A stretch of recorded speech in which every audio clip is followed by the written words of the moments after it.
Well, I'm finally back with another video. It's time to get more detailed.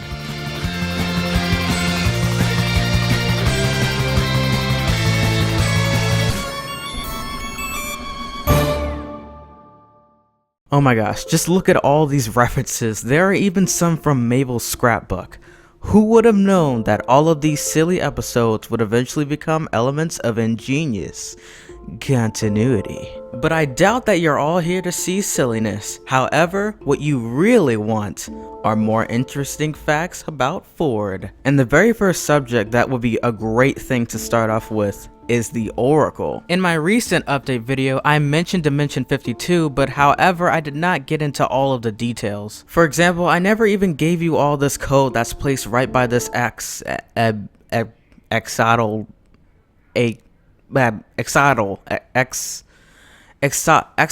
gosh, oh my gosh, I still can't say that after all this time. The code reads the opposite of Bill. This, I bet, is extremely significant. I doubt that the message is referring to the axolotls. Oh, thank goodness I said it right this time. But instead, it most likely is describing the Oracle right beside it that helped Ford. This would make sense because of her pure heart and negativity towards Bill. And as a matter of fact, the definition of an Oracle is a person or a thing that, oh my god, you ruined it.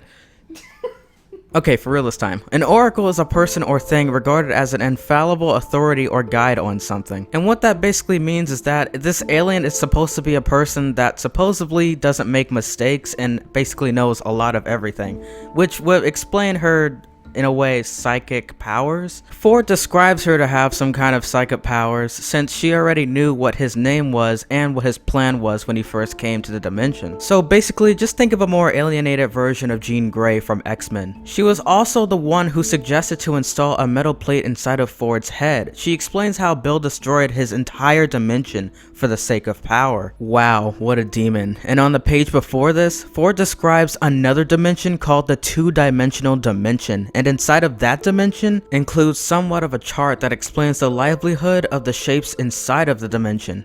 Man, there's a lot of dimensions in this dimension talk. Wow, maybe I can find another word besides dimension. Okay, so in this world, triangles are considered a lower class than a circle. My guess is that even though this is a different world from Bill's, that same concept could have still been the same exact way there. And because of this, Bill was sick of the mistreatment he had been receiving from the circles, and so he became a rebel and eventually lost control of his rage and selfish desire for power. But in case I wasn't too clear about what I just said, that was all just a theory and what I had in mind. Hopefully it is true, and hopefully it's actually the real thing. Maybe that is what happened. But whatever. Even if that was true, Bill is still a freaking jerk. He literally tried to kill 2 children before their 13th birthday. Forget him. So yeah, basically that's it. That's the end of the Oracle. It was a lot to sum up, but there was no way I was just gonna leave that entire subject alone. And yeah, even though it was a bit to tackle on in this one video, I still would love to make this video for you guys simply because I would like to thank you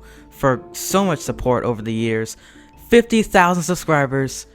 Oh my gosh, I never thought I would live to see okay, I gotta admit, I actually kind of was expecting that. Trust me, I am not gloating. I am so humble about this, but if you guys could reach me to 100,000 subscribers, I will be so happy. I've always wanted a silver play button. This is amazing. This is just wow. It's good to say that even though when I look down in the comments, I actually get good responses on my videos, most of all of them, and I love all the support. Thank you. So, without further ado, this is the end of this video. But, however, if you're ready for more, be prepared because there's more coming at you, because there's so much more to talk about in Journal 3. But it's nothing really too much to get stressed off about, because honestly, this is like one of the only books I've ever liked to read. So basically, like I've said before, stay tuned. Catch you guys in the next video.